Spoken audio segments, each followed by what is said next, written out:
I didn't want to redo the entire presentation because of one mistake I made at the very beginning with the date. Today's date is January 25th in the year of all of us, 2026, not 25. I hope you enjoy the presentation. So, welcome to my presentation. It's titled The Hammer and the Flame. I wasn't going to do it until like the 6th of February, and I decided to do it today.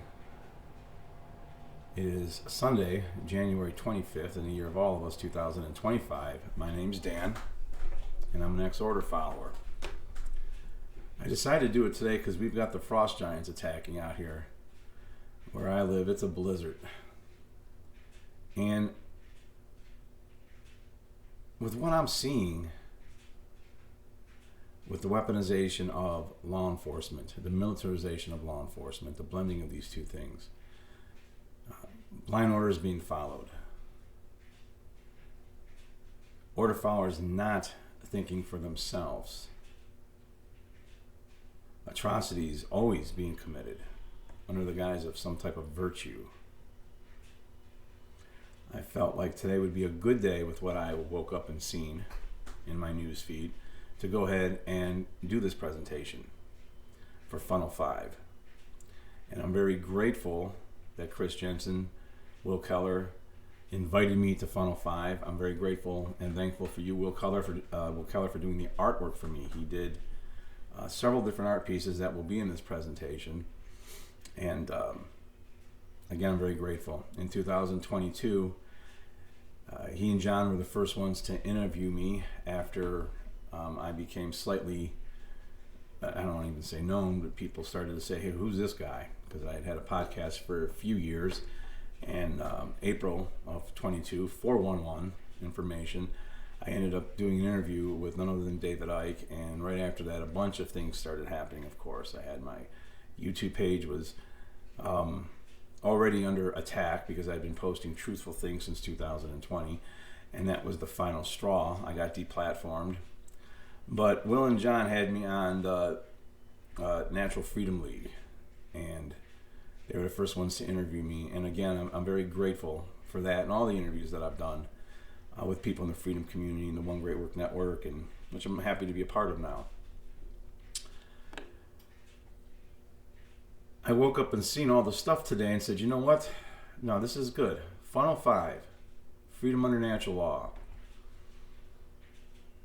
And 5 is a very synchronistic number to me for many reasons, and it's going to come out in this presentation why. That is so. So, again, this is titled The Hammer and the Flame, A Soul's Journey. You see, a lot of anarchists have been order followers, especially like of the military kind. They get out of the military, they're pretty disenchanted, and they become anarchists, okay, or spiritual anarchists. We have to usually hyphenate that, so that way the general public knows we're not violent. What we're seeing now from quote-unquote America's heroes, that's violence. We're seeing it all over the world. It's chaos. I wasn't only a ex-military person, a former United States Marine, but I also was a cop for over 25 years, various jurisdictions, on different municipality levels, state, local, and federal. So I know what I'm looking at, and I don't like what I'm seeing. And I'm going to just get into my story. But the presentation is The Hammer and the Flame, A Soul's Journey. I want to give a little disclaimer before I get into this presentation. No statists were hurt during the making of this presentation. It's just a joke. During the presentation, I will jump around on my own timeline a bit. I will not be going in perfect chronological order. Also, I make no money for this. My YouTube page is not monetized.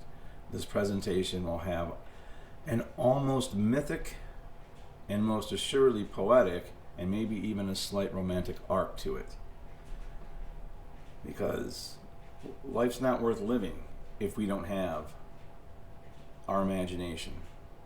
And imagination is something that they want to take away from us.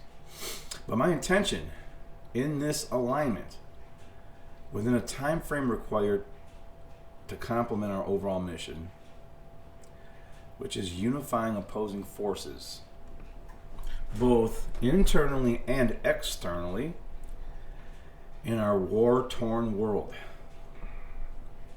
to teach, inspire, and unify all beings to live in accordance with natural law, and to remember who we are, and that love is the law under all things, especially courage.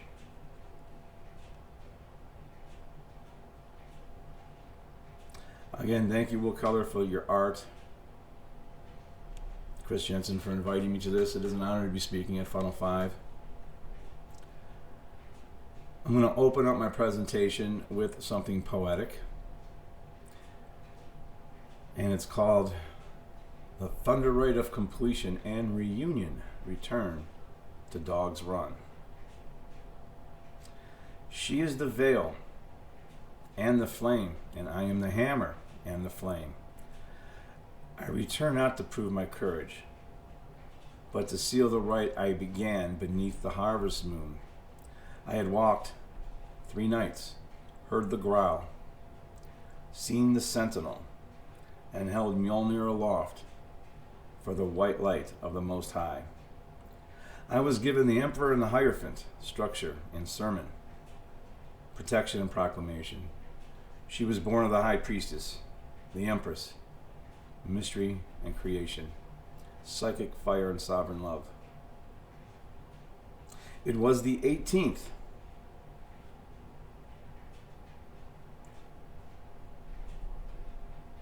the 9th day of the 9th month in a 9-year. I had fasted for 72 hours.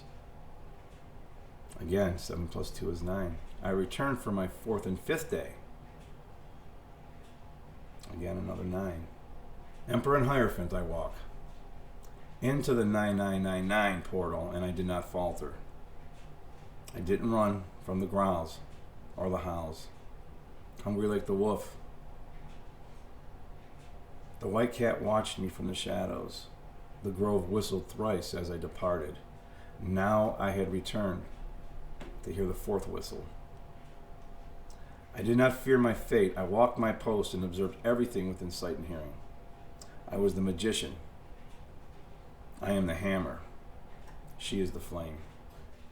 And she, my desert rose, is the veil and the flame. Together we rise, together we reign. And that's why I named partially this presentation, The Hammer and the Flame.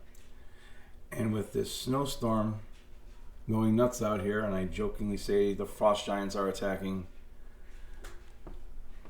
what better day, what more poetic day for a guy who pretends to be the high defender of Midgard to give this presentation. You see, imagination and childlike curiosity and wonder are things they try to steal from us from a very early age. Because if we have imagination and childlike wonder with that imagination, they can't control us. And with that imagination, we are able to come up with solutions to problems that they never thought we can come up with.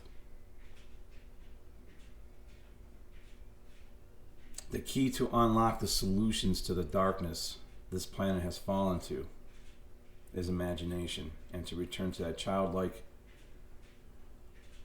almost purity that all of us have still within us before the world robs it from us with their mind-controlled facilities of school and its contradictions. My name is Dan. I am an ex-order follower, and I have a tale to tell. If the hammer takes strength to wield, the flame takes love and transformation.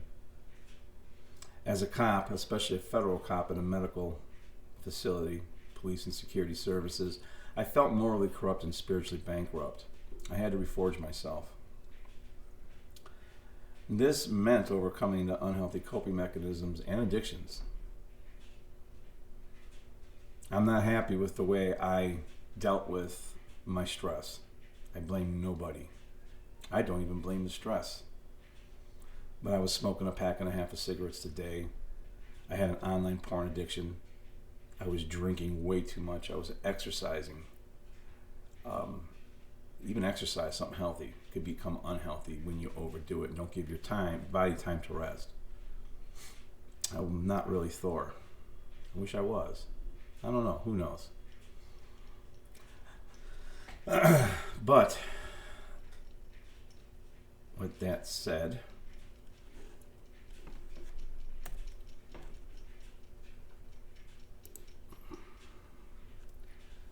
this is the artwork by Will Keller. Thank you, Will Keller. The Hammer and the Flame, A Soul's Journey.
Thor, say something. Come on. Thor, you okay?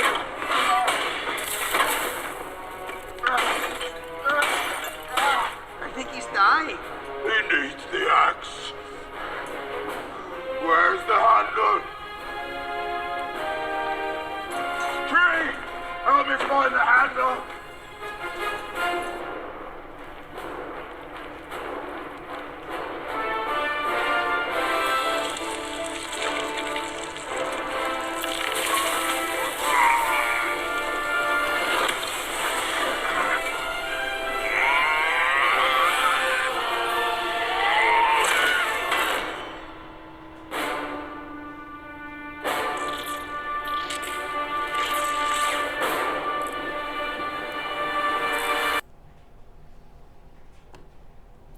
The allegory in that video is not lost on me. As I entered the forge, it was almost as if I was burning away the lies I told myself. That flame was the flame of truth that burns away the lies, and most importantly, don't lie to yourself. It was purification by fire.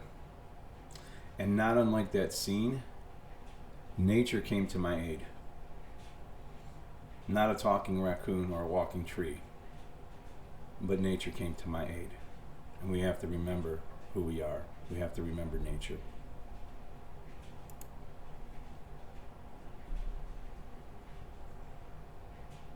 So, why did I get into law enforcement? Why do people get into law enforcement? What makes people want to go in the military? Like so many other times in history, we are formed through what we see, our nourishment, what we take into us. And I grew up watching G.I. Joe. You know, he fights for freedom wherever there's trouble. G.I. Joe's there. more like, we know now that he fights for his masters. Wherever there's oil, it's a mockery of what we go to join and why we take the oath, and then what we find out we're really serving. Because we want to serve something greater than ourselves. And I was. But I realized it wasn't good. This is where, if you have a conscience, you're going to be at great war within yourself, because the contradictions will eat you alive.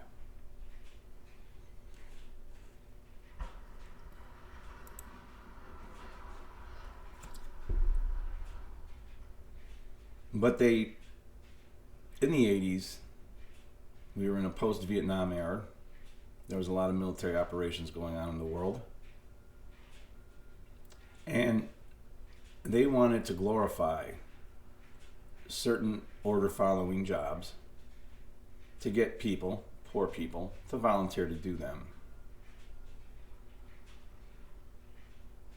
So I joined the military, right? I went into the Marine Corps. But they glorified through TV, through entertainment, much like they do today. Nothing's changed.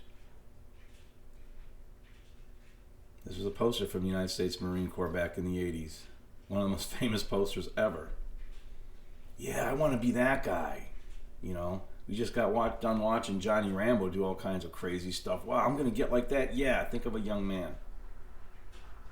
And why you get into something, because you want to try to improve yourself, better yourself, and be a service to others. So you take an oath to protect and serve. You don't pay attention to the other stuff within that oath. If you're a good person, you're really paying attention to the protect and serve part.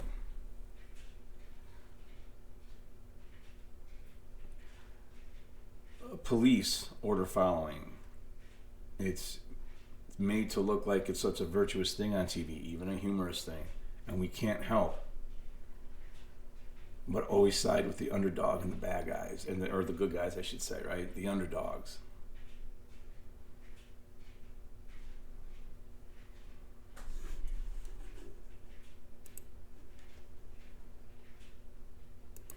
Let me see something here. So it's like all journeys of the soul in this 3D realm. We begin as children. And as I began my journey as a child, I remember at age 5, there's that 5 again, driving around with my real father, God rest his soul. And he was like this, muscular guy. And as a 5-year-old, yes, he had definitely probably put me in my place at that time and yelled at me at times here and there. But he was a good dad. I have a lot of good memories of him in those formative years, and I am thankful for them. But, you look up to your dad like that, like he's some kind of superhero. And then all of a sudden, we'd see this strange-looking car that's black and white with these blue lights on top. And he'd be like, sit down, the police, they're going to get you. I don't want them to stop me and give me a ticket and get you. And then, like, oh my God. Who are these people that my dad's so afraid of? So that begins a certain curiosity. I started watching police shows, One Adam 12, and other police shows. And find out, the police are the good guys. Look at them chasing the bad guys. And I remember as a child always being really scared and nervous talking to my dad. Like, I don't want to grow up and be a bad guy. I hope I grow up and I'm a good guy. I really would have those conversations with him. And when we played cops and robbers, I always had to be the cop as a kid. 5, 6 years old. Something about my real dad. He was actually a bisexual. And this matters to the overall story. I'd say he wasn't even a bisexual. I'd say he was actually homosexual and he couldn't help it. But having been raised in the 50s, he tried to be as macho as possible, hence why he was a handyman. He could fix a car, he could build a house, he could fix anything. He lived a life of dreadful internalized toxic shame. And I love you, Dad. And that's One family curse I broke. The reason he fathered 2 sets of children, actually. I was the oldest in the second set. But the reason that's significant comes into play in 2 different ways many years later in my life. One, before I go any further, no, I'm not gay. Let me just put that out there. I love women, a little too much actually. Not in a weird way, I promise. But it was significant. And something I'm going to tell about my stepdad. But it was real significant in February 2014. When I walked into a nursing home and he was there barely breathing because I found out he was dying. I hadn't seen him in many years. And he opened his eyes and seen me.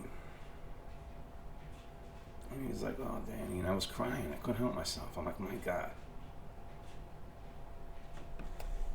All this emotion.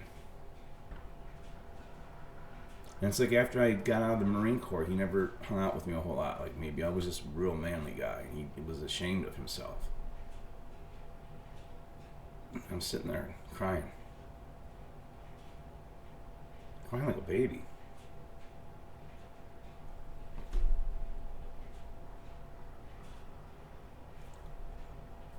And he says, "Oh, honey, don't cry. We all have to die."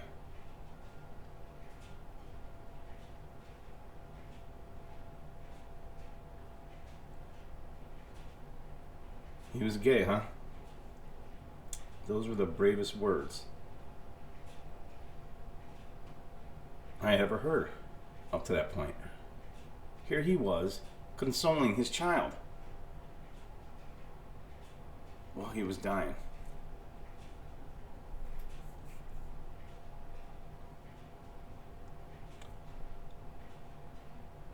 It's worth saying.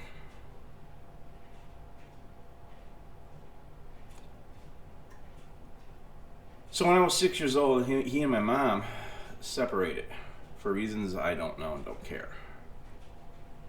Probably because he was gay. And enter my stepdad. I'll call him the evil stepdad, although I have forgiven him. God rest his soul as well. He died a horrible death of cancer. But my stepdad, I remember him saying to me as a kid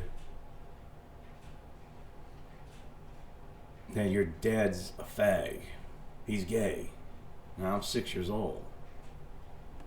What's that mean? What is that? It's obviously bad. What is it? And then he's like, he F's other men. F's other men. What is that? You know what that is it's sexualizing children. It's something he shouldn't have done. And then he was an alcoholic that beat us and beat my mother badly. Which is another reason why later on I became a cop, because I swore I would never allow myself to be hurt again, or anyone I love, or anyone else. And then people would call the police and they would show up and they would take the bad man away. Well, that made the police even more heroic to me. One time that I didn't let be known until about 2017, after I nearly died. I let this be known after years and years and years. He had inappropriately touched me once as a kid, about 7 years old. I didn't exaggerate it. There wasn't penetration. He breathed on my neck, touched my rear end, and like he was testing me or something. When I revealed this to my family, their reactions were tragic. I know why so many people, so many years without telling these things. And I wasn't going to, walk on a man's grave or, exaggerate anything. He never did it again. And there was never any, sex, per se. Just what he did was not appropriate. And I imagine this is a story many people have at one point or another. But my family's, my immediate family, my brothers, my mom, my other stepdad, God rest his soul too. God rest my mom's soul. They've all gone. I love them all. I've even forgiven my stepdad. And that's for real forgiving, not that bullshit kind of forgiving, that just so you feel better. And there's nothing wrong with not forgiving somebody, but I digress. At age 6, I got hit by a car. I died. I flatlined. And I remember being able to see the lights and all these people standing around me, but I also had another perspective. I was like in a corner looking down at myself at all these people, and I counted 12 people standing around me. And then I remember having this really weird dream. I remember this is the mind of a child. But in this weird dream, there were all these mean bowling balls, like real tall, mean bowling balls, like frost giants. And I was scared to death to get through them. And I was this little small bowling ball that was scared. And then all of a sudden, this bit of courage came over me, and I started building up a head of steam. And I rolled through them. And then I woke up in the recovery room as they were putting a sponge of water in my mouth because I had just had surgery that saved my life. They brought me back. I had flatlined. I had actually clinically died.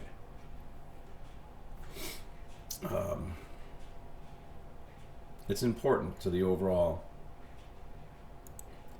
story. This is a picture of me at Marine combat training in May to mid-June of 1991. 1991.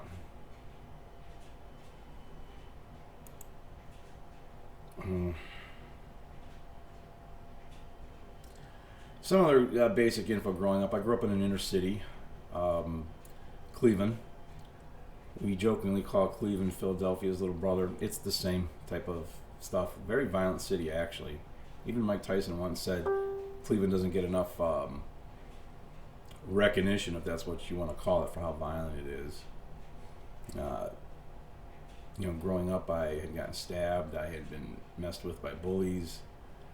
I had a much more violent life than I would have liked.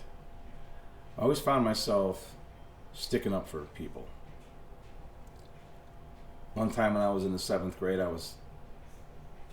we were cutting school. I was in the 7th grade for the twice, second time? I don't know. Either way, I digress. Cutting school with a group of people that day, down walking the railroad tracks, and all day long, this big dude, bigger than all of us, had been picking on this little guy, one of the littlest guys out of all of us. And I'd stayed quiet the whole day. I was always quiet. And towards the end of the day, he was still picking on him, and I was like, will you just leave him the F alone already? I finally spoke up. This dude turns around and starts walking towards me. Now, at that time, I may have been in the 7th grade. I might have been 5'5", 5'6". He was easily 5'11". He was a lot bigger. He's bigger than all of us. And he's walking towards me, and I was scared. Almost like a deer frozen in the headlights. Then when he got within my range, I hit him. He went down, I grabbed him, I hit him again. He gave up and said, I quit, you win. I'm like, okay. I stood him up and walked him over to the person that he'd been picking on the whole day and said, apologize to him. And he apologized, and I let the dude go.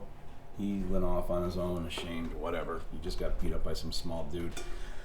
I'd already been in the martial arts quite a few years at that point and been in a lot of real fights. And having been beat up by my stepdad, there weren't really any kids I was very afraid of at that time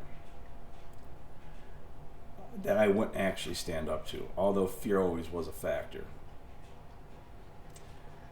This story is important because many years later, working at a correctional facility, closed maximum security prison, in our monetized justice system, where people that ate people sat right next to people who dealed and smoked a green leaf. Okay, there's a contradiction for you. I watched it happen. This was the 90s. early 90s at that point, 93 when I was in prison. But I ran into this dude. He comes up to me, the kid that was being bullied on. He had caught a case and he was in prison for theft, stealing out of a car or something. And I didn't really remember him right off the bat, but then he told me, I'm like, oh, yeah. He was thanking me. Here he's in prison and he came up to thank me for that one time that somebody in his life stuck up for him. So you never know what your actions are going to do for somebody's life. So, anyway, I joined the Marine Corps during the first Gulf War, Marine Infantry. This is me at Marine Combat Training. Yeah, this was like our 3-day war we had. And look at my booger hook on that bang button. Yeah, that disgusts me now. But anyways, that was me at 19 years old in the Marines. I was stationed at the U.S. Naval Academy. I'm in this picture on the right someplace. So I got to see, some of the nicest parts of the Marines, where we gave ceremonial support and did security for the Naval Station and Naval Academy. Lots of stories I could tell. This is me as a police officer for a local department. And as you can see, my two little ones just would steal all my testosterone from me. All my testosterone. See, what I want to let people in the movement know is a lot of police officers are good human beings. It may not seem like that to us. They're being driven away right now because Operation Hummingbird has been happening for the last 2 decades, just in a different way. A lot of people in police work get disgruntled by the work, and they're just counting the days to when they could leave. My message to you order followers out there is I've been in your place. Don't follow immoral orders. And all the orders that are being given right now are immoral. Have the strength, have the courage to just leave the job. But to people on the other side of the fence, the freedom community, anarchists,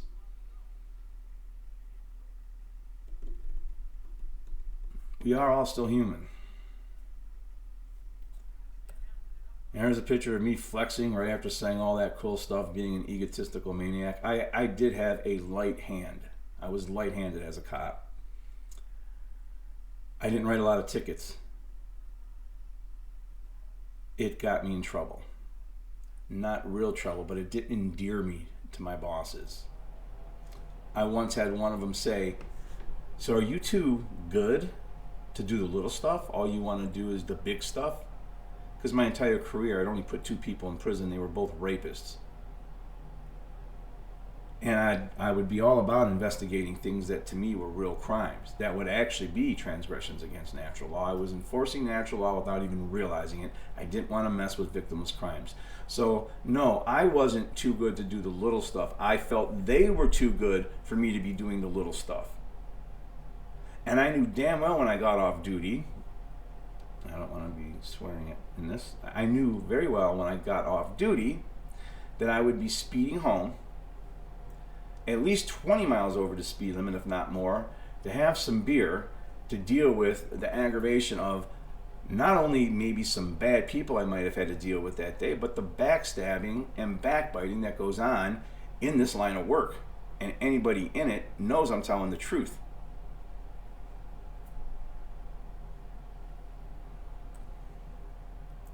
This is me when I worked for a federal facility as police and security services. I didn't endear myself to them either.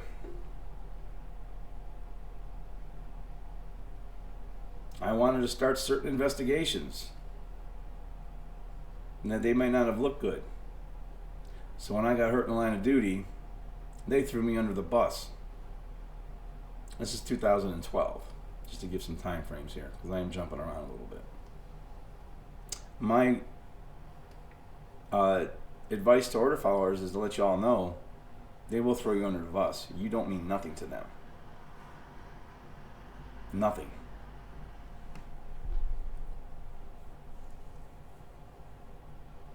The painful truth. The painful truth is everybody watching this has seen this slide before by Mark Passio, and it's so true. That every atrocity that's happened in human history has been done at the hands of some kind of order follower, military or police. They try to fool you and make you think what you're doing is virtuous.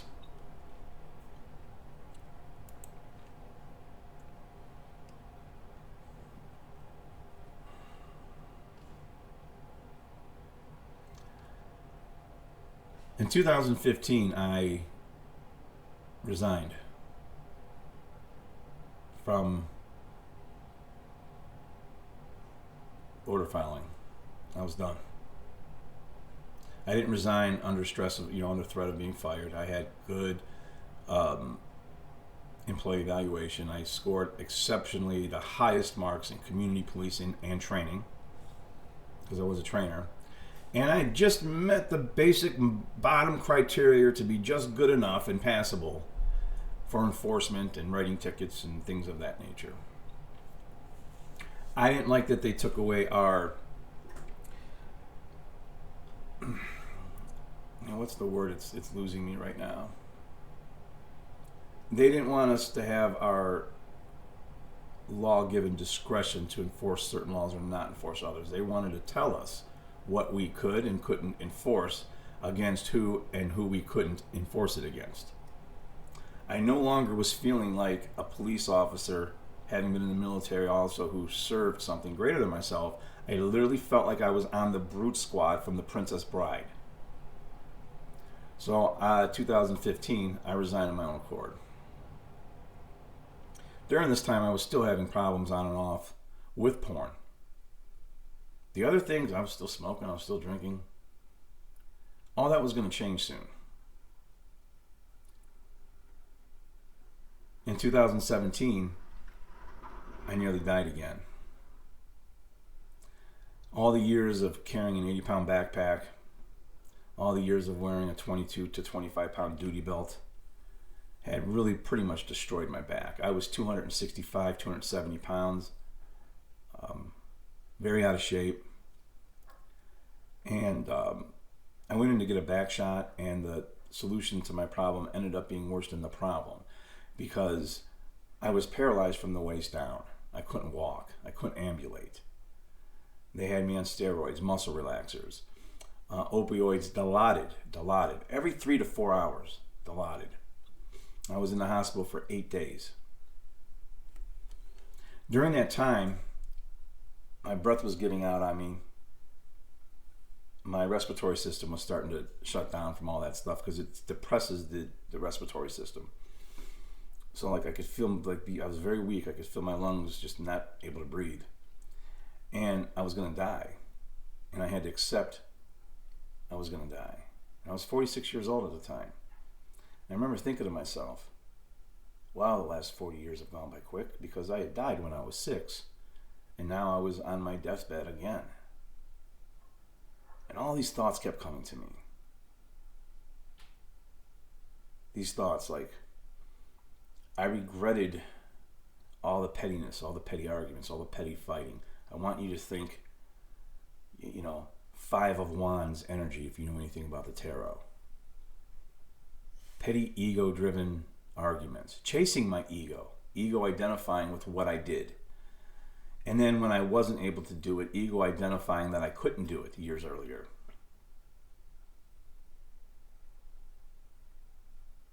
And this voice, a repeated mantra that was not my own, kept saying only love and discernment can drive out hate and fear. Only love and discernment can drive out hate and fear. And I would say today, in today's world, we need to have some love and discernment. And we need to try to get order followers to have love and discernment.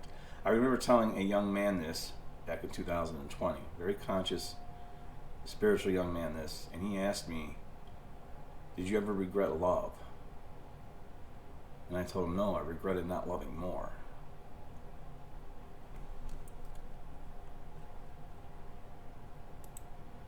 I'm going to play something from 2017 when I was in the hospital, and I'm not doing this for any self-pity. I'm wanting to paint a picture here of my journey.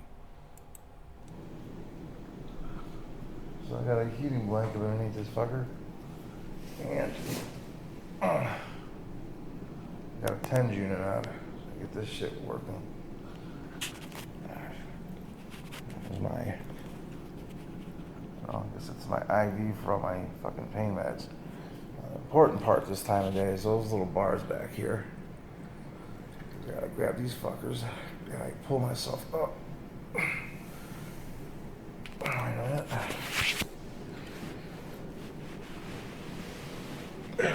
Okay. Now I pull myself up. You want to talk about humble pie?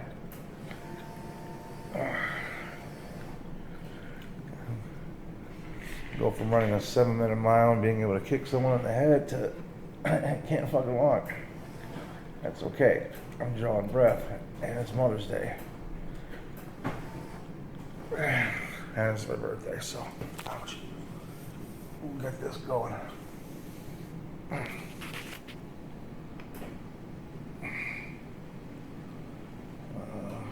get that part up.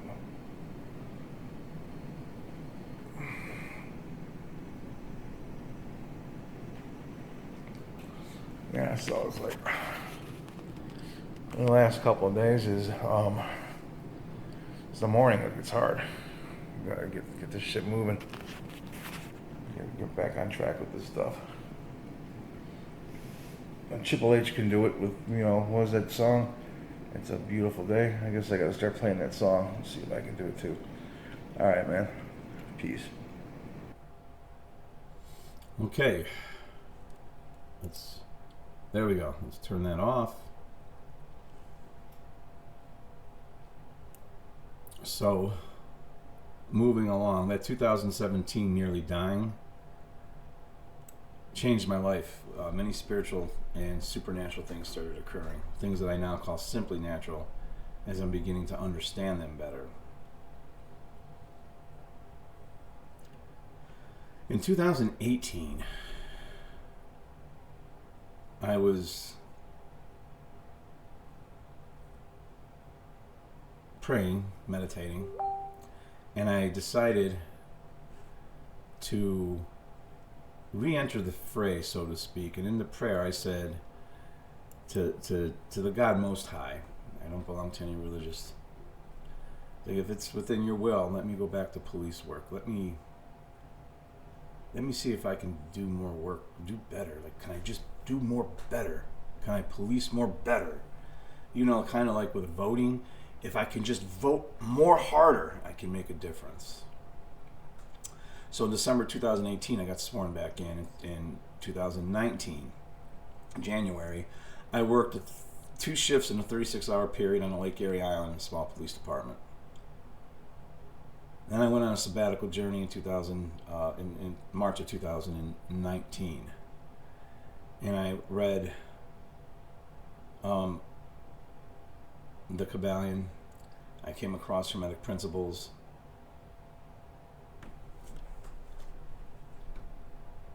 And on my drive home, I'm like, oh, let me find out about Hermetic Principles. And I typed in, Hermetic Principles. I wanted to see what people had to say about it. And come across this dude that I didn't know how to take him at first. First couple minutes, I didn't even know if I wanted to listen to all of it. But about 5, 6, 7 minutes into it, he had my full attention. And it was a 50-minute presentation on Hermetic Principles done by Mark Passio. I was like, okay, holy shit. By this point in time, I'm driving up north. I'd probably hit Orlando by that point. I'm like, what else we got going on with this guy? And then I come across his 8-hour natural law presentation. Come across a lot of his stuff. I'm like, okay, wow.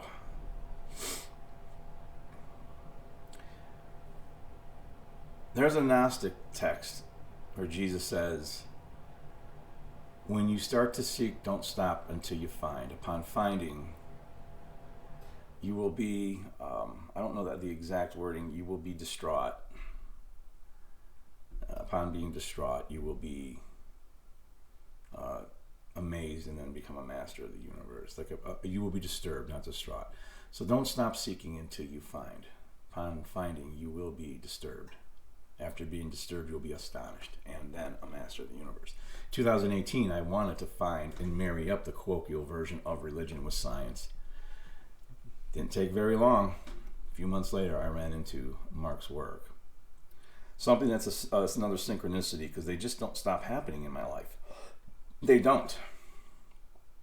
This is the 11th slide in this presentation.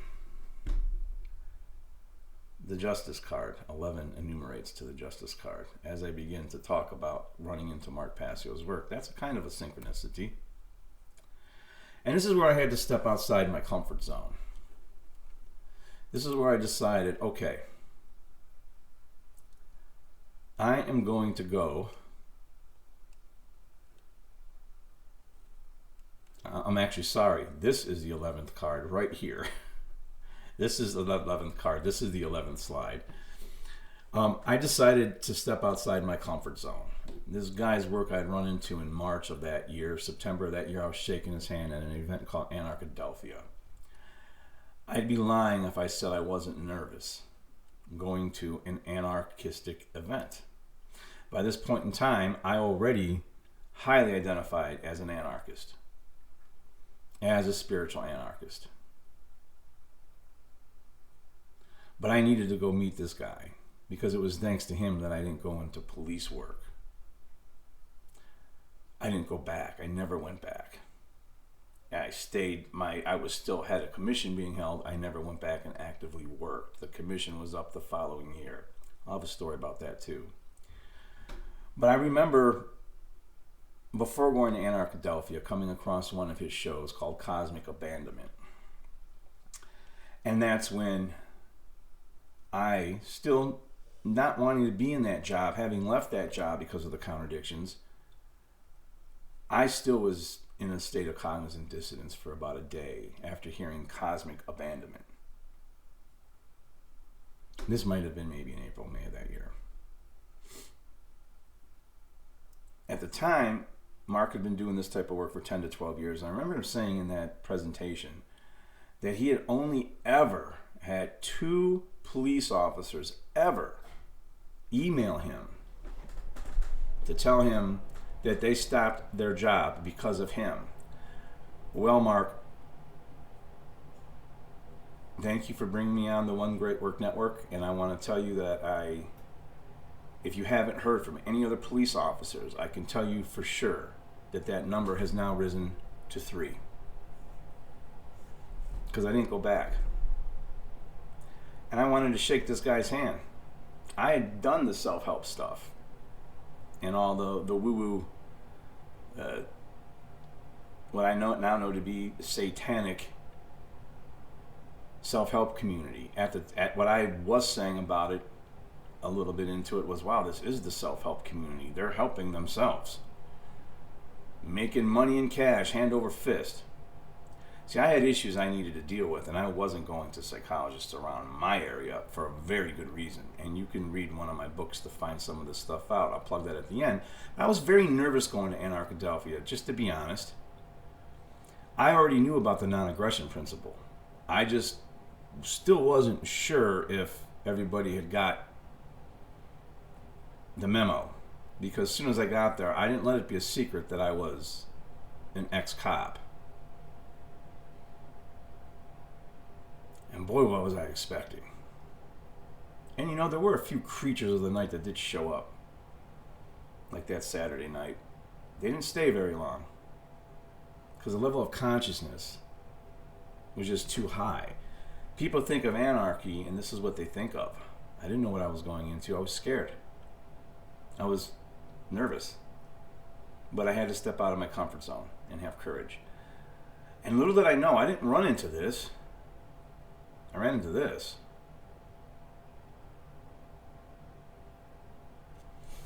And from that point forward, I just continued to study. And I want to just say, Mark, thank you for your contribution to the improvement of my life. And if it wasn't for your courage and tenacity, I probably wouldn't be doing this right now. Not that I lack courage, I just probably wouldn't be doing it. So thank you. May 2020 comes around. I don't know why, but in 2019 in December, I decided I need to get in shape. I went back down to Florida. I lost 50, 60, 65 pounds. I've only gained like 25 of it back. I haven't, I'm going to take that off. But I had changed my life and gotten in really good shape. Well, I came back home and everything was locked down.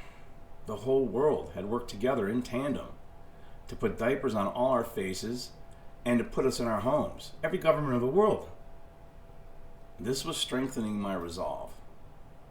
And the book Rise from Darkness that I was writing had about 18,000 words in it. No, I'm sorry, I take that back. It had 9,000 words in it, roughly. And that was in May of 2020. By mid-June of 2020, it had 54,000 words. Because I put my mind to finishing it, and I went in a very different direction on self-help. And I was very, instead of being generic on getting over addictions, I was very individualized with that, on how I did it and what I did. Some of them aren't even addictions. They're just bad habits that you need to have within balance. This is part of getting over the shame. And boy, do they try to shame you and weaponize it. But here is a story. I am traveling back to Florida the summer of 2020 with my 12-year-old daughter at the time. As I hit the Florida border, there's a vehicle checkpoint. You want to talk feeling like this was Nazi Germany.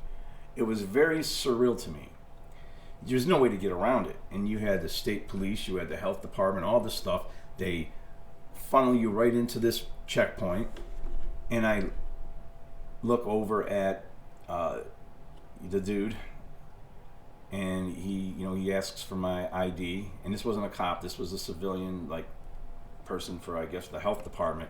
By the way, folks, I worked in a medical facility. Like I said, doctors and nurses are probably right now the most dangerous order followers, right behind military and police, just so you know. And I showed him my driver's license, which still had my badge, my police badge, and ID in it. I was still commissioned, even though I wasn't actively working. My commission wasn't up to 2021 is when it went up. He's seen the badge. And he's like, oh, no, you're good. Go on over to the, so he sent me up to the next guy. And the next guy starts to stop me, and I hear him yell from behind. Now, I had recorded all this on my phone. The next guy, he says, no, he's good. Let him go. And I'm like, okay, cool. And I drove away. And I'm talking into the recording. And I'm like, wow, this little tin must be magic. Because I guess I can't catch a virus by having it. They just let me go. How about that? I knew what I already knew before then, that none of this had anything to do with safety or viruses when they let me just go through.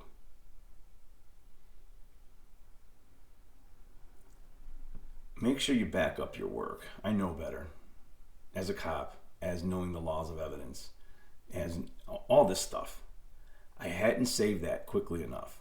I thought, I'll get to it when I get back home. Whenever my phone got destroyed, I lost the recording. God, I wish I had it, but I don't. But that story is true.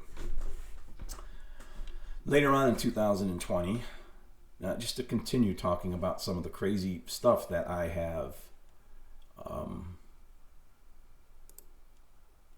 almost like supernatural things that have occurred.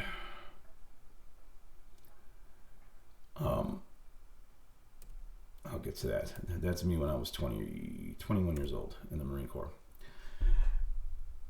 I was in my garage in October 2020, And the light bulb was kind of doing this, kind of going on and off in the garage. And I was like, oh, wow, okay, well, let me see if it's, oh, no, it's tight. It's still doing this stuff. And I had enough other animal synchronicities and shamanic totem signs and different things I talk about in my book that I won't get into now. But I'm like, well, let me change the light bulb. Make sure it's not nothing, you know, whatever. There was nothing supernatural going on. So I changed the light bulb. And I was in there 2-3 days later. And let's just say the light bulb's on. All of a sudden, the light bulb slowly went off and on, 5 times. I told you 5 would come back up in this.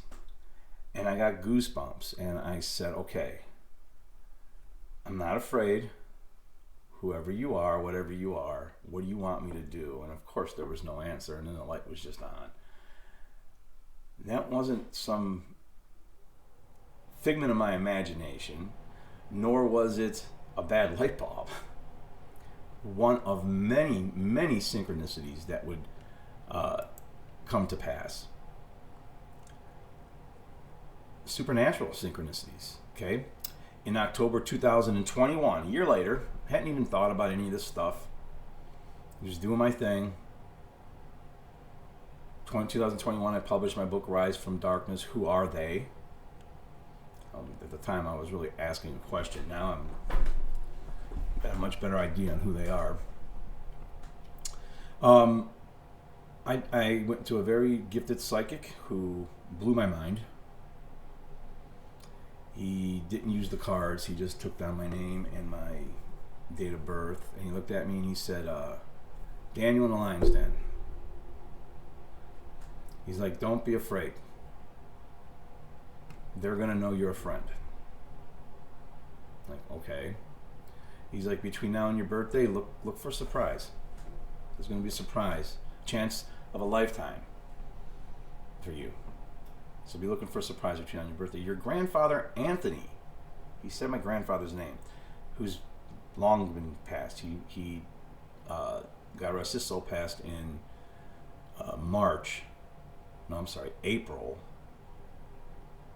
early April of 1991. But he's like, your grandfather Anthony wants to ask you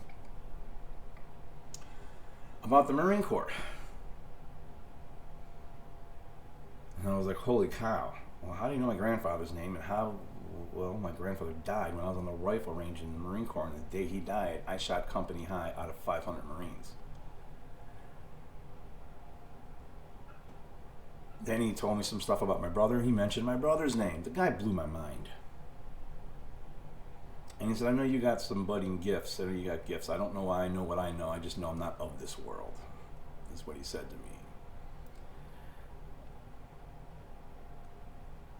Well, in,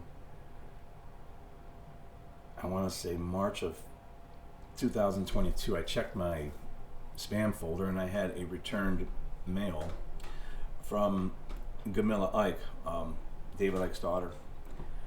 And she said, you know, my dad suggests how would 5 o'clock London time on April 11th be for you?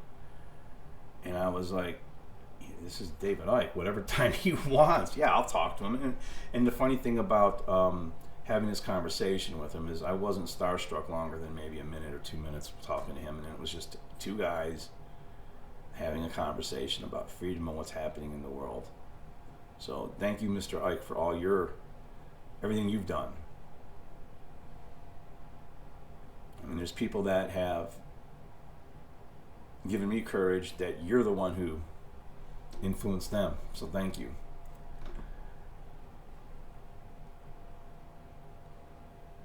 But if we're going to have freedom under natural law with principles of truth, sovereignty, nonviolence, and love, honestly, as the highest law, and for me that means love under courage,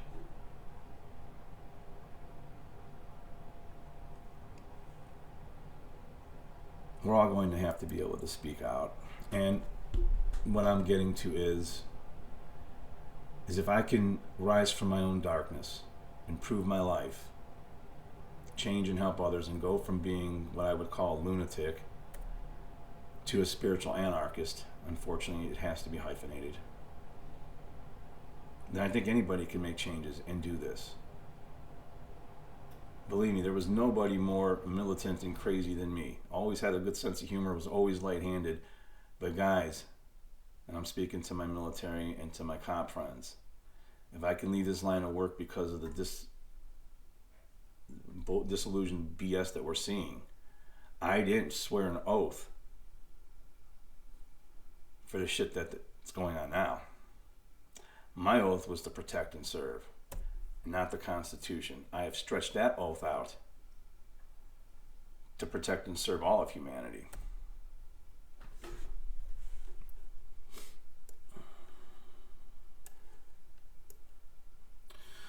So,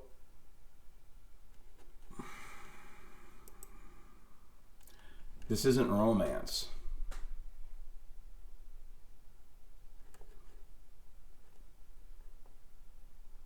This is courage.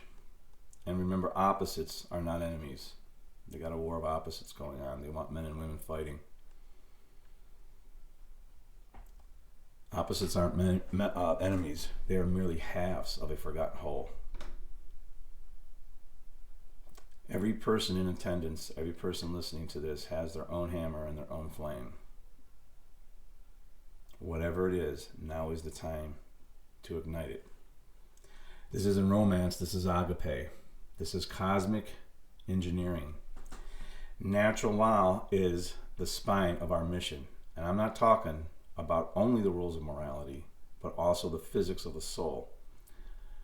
Truth is immovable and immutable. Freedom is inherent. It is our birthright. Love is the governing force. Courage is the activator. And sometimes anger is the fuel. Love is the law under all things. I'm currently taking becoming the True Media seminar, so people in that seminar will appreciate this. But if love is the operating system of the universe, then courage is the password.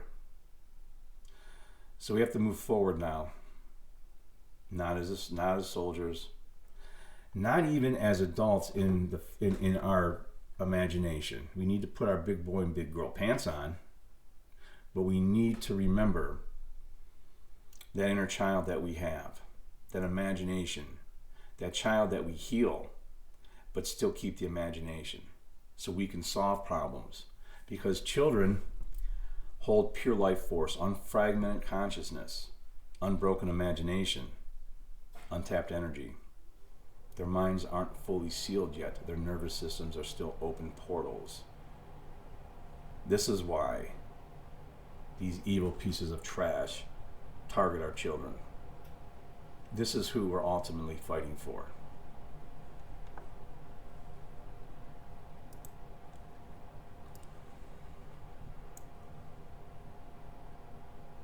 I'm going to play something here that I did a voiceover in. Please listen to it. They obfuscate morality for their ego and greed. They invade our cities with mind-controlled evil. When technology has betrayed us, we are in a battle for our lives, our freedom, and the future of this planet. Make no mistake, World War III is a spiritual war. When people can't seem to look past politics, and there appears to be little hope, this is the year we all have to collectively show up. The year we all get by our shadows and let the light back in. Every single one of us has this ability to be a hero. The time has come for us to remember our divinity, who we really are, to return to what we are meant to be, a service to others and humanity, to return to nature and reclaim our birthright, that which is freedom. The truth will sound belligerent because it is in direct opposition to lies. So get angry. Get angry if you must, because anger is sacred. And together, we can unite and rise from this darkness. Humanity, assemble.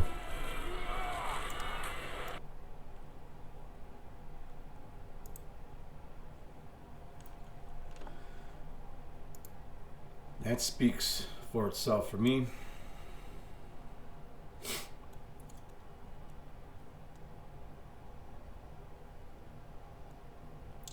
I have an ending poem. There's a person I ran into on Facebook. I ran into his poem. He had wrote it in 2017 or 2018. His name is Nathan Riddit. Nathan, if you're watching this, and I hope you are, thank you for allowing me to use your poem. It's a very big poem. I'm not reading the whole thing. I'm only reading the last 4 paragraphs of his poem. When I inboxed him and asked him, could I use his poem at FUNL5? He's in England or London someplace. His immediate response to me was anything for the great work. So thank you, Nathan. This tells me there's hope. People from all over the world can unite, and humanity can indeed assemble. So this is a 4-paragraph poem of the last 4 paragraphs of his poem, and then the 5th one is something that I wrote. So there's that number 5. I had to end with the 5. No crown, no scepter, no robe stitched with gold, but freedom of spirit, both fearless and bold. To do no harm, yet bow to no throne, for agape, pure love, makes your spirit your own. Oh, awaken, dear soul, it is never too late to break from your bondage and challenge your fate. The kingdoms of men, their illusions of power, shall fall to agape, the soul's brightest hour. No change on the mind, no gods carved of stone, for truth is the flame that makes freedom your own. The house slaves may sneer, the tyrants may shake, but the conscious will roar and the sleepers will awake. For love is no weakness, it's justice, it's might, it's agape, pure power, the banisher of night. So rise up, kings of your will, firm and strong, as queens of your heart, where compassion belongs.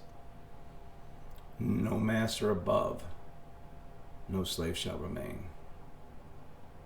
We've got to do something about the world's pain. I'll finish with my small 5th part here.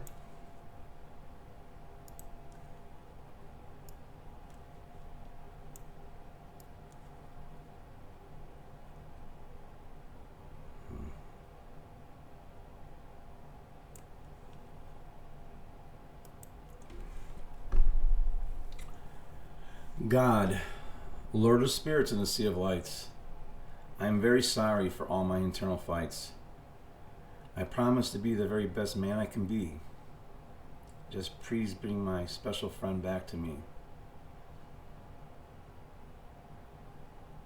I'm just a guy who pretends to be Thor, whose head is harder than the hardest wooden door. But if I never see her again, and she never comes back, then God, please bless her anyway, and please bless her pack. Forgive me, O God, for all of my sin.